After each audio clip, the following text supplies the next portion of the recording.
अस्सलामुअलैकुम। कराची के शहरियों का सबर रंग ले आया। ग्रीन लाइन मंसूबे की बसों से लदा बहरी जहाज पाकिस्तानी हुदूद में दाखिल। क्या आप हालात हाजरा से आगाही हासिल करना चाहते हैं?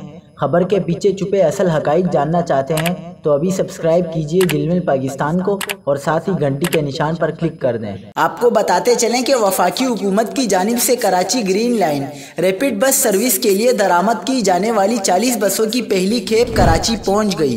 हुक्काम के मुताबिक 40 बसों के साथ फेंशन जहाज समंदरी रास्ते से कराची आ गया। Green line rapid bus service के लिए दरामद होने वाले बसों को कल ऑफलोड किया जाएगा।